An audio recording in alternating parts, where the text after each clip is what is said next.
Assalamualaikum warahmatullahi wabarakatuh. Selamat pagi Bapak dosen pengampu mata kuliah ilmu negara dan teman-teman sekalian yang saya banggakan. Pertama-tama marilah kita panjatkan puji syukur atas kehadiran Allah Subhanahu wa taala yang telah memberi kita rahmat serta kesehatan dan keselamatan sehingga kita dapat mengikuti perkuliahan pada hari ini. Adapun topik yang akan kami bahas yaitu teori sumber dan legitimasi kekuasaan serta pembatasan kekuasaan. Sebelumnya perkenalkan, nama saya Muhammad Ali Mabrur. Saya sebagai moderator pada presentasi hari ini, dan adapun kelompok saya yaitu Bahjatul Imaniyah NIM 2141020300037. Moh Ali Mabrur 2141020300020. Muhammad Rizky Jaya 2141020300027. Andri Purwanto 2141020300019. Baik teman-teman, langsung saja. Selanjutnya adalah penyampaian dan penyajian materi. Saya persilahkan untuk saudara Muhammad Rizky Jaya untuk membacakan materi yang pertama. Assalamualaikum warahmatullahi wabarakatuh. Saya Muhammad Rizky Jaya, NIM 2141020300027. Saya akan menjelaskan tentang pengertian teori kekuasaan menurut para ahli. Yang pertama, Montesquieu.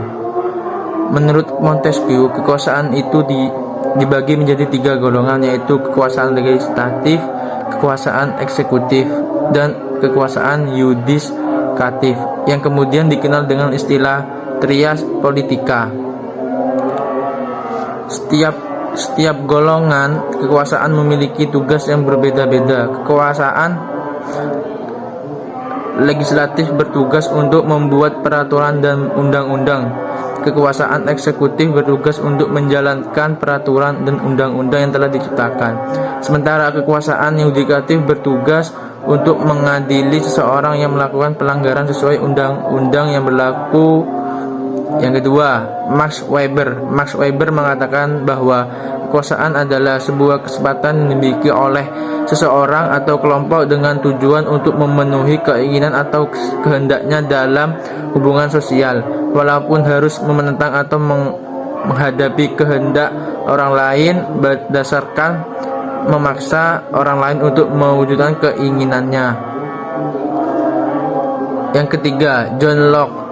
Menurut John Locke, kekuasaan dibaginya 3, yaitu kekuasaan legislatif yang bertugas membuat peraturan-peraturan perundang-undangan, kekuasaan eksekutif yang bertugas menjalankan undang-undang, serta kekuasaan federatif yang bertugas menjaga keamanan negara dan menjaga hubungan negara dengan negara lain.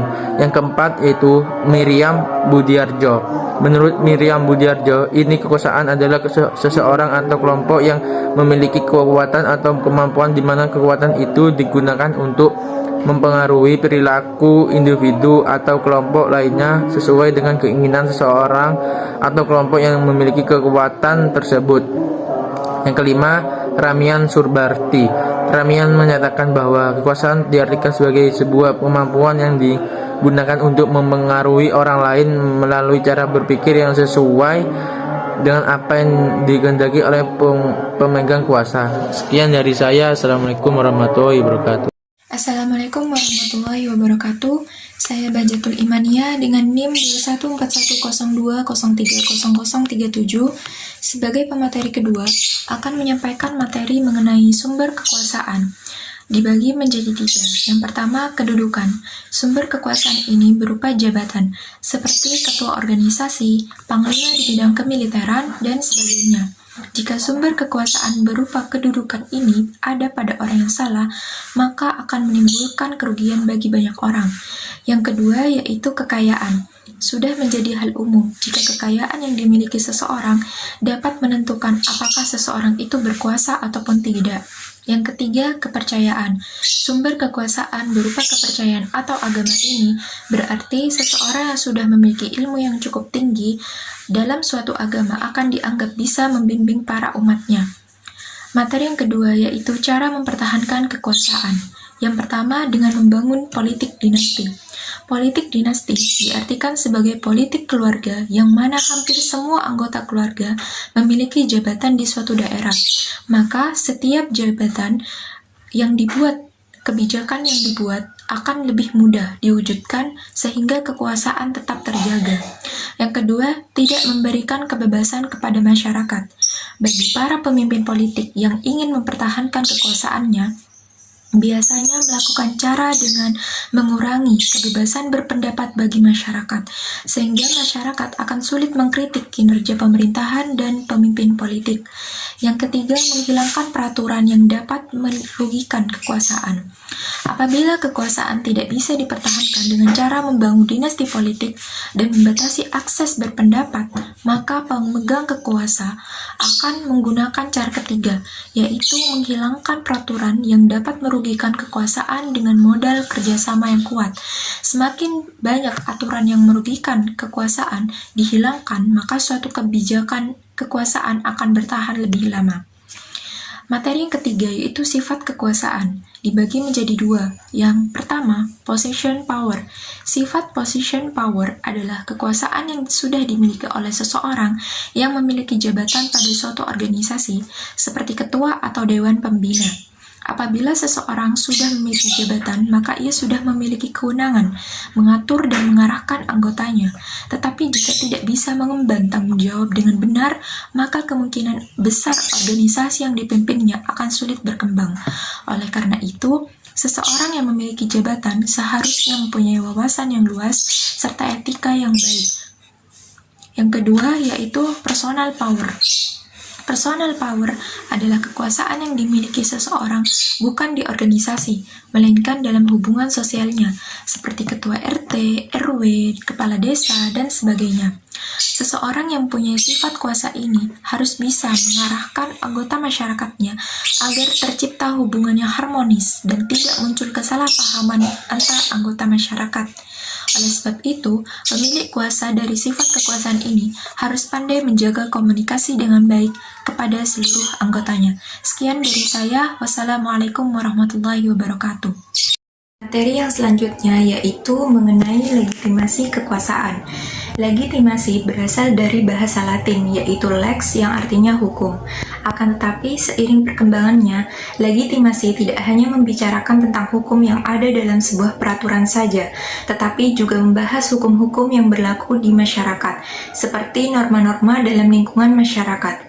Legitimasi kekuasaan adalah penerimaan dan pengakuan atas kewenangan yang diberikan oleh masyarakat kepada pimpinan yang telah diberikan kekuasaan untuk memerintah, membuat, dan melaksanakan keputusan politik.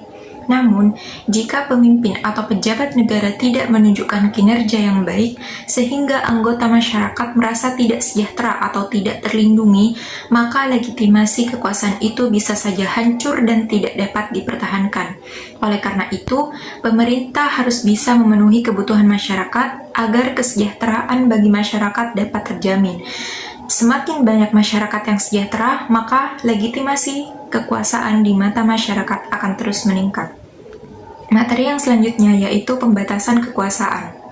Di dalam negara hukum mengandung ciri, yaitu kekuasaannya dijalankan sesuai hukum positif yang berlaku. Kegiatan negara berada di bawah kontrol kekuasaan kehakiman yang efektif, berdasar pada sebuah undang-undang dasar yang menjamin HAM, serta adanya pembagian kekuasaan.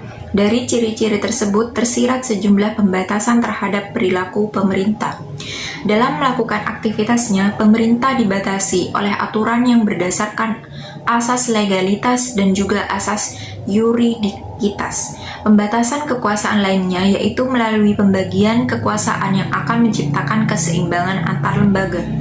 Akan tetapi, pembatasan kekuasaan itu menjadi tidak relevan bila tidak ditopang oleh lembaga peradilan yang efektif. Oleh karena itu, harus ada peradilan khusus yang menangani problematika antara masyarakat dan pemerintah. Bila konsep berhasil, maka HAM akan terjamin dan terrealisasinya keadilan di tengah masyarakat. Demikian tadi presentasi dari kelompok kami. Sebelumnya kita ucapkan Alhamdulillah. Saya sebagai moderator mohon maaf atas kesalahannya dan terima kasih untuk perhatiannya. Wassalamualaikum warahmatullahi wabarakatuh.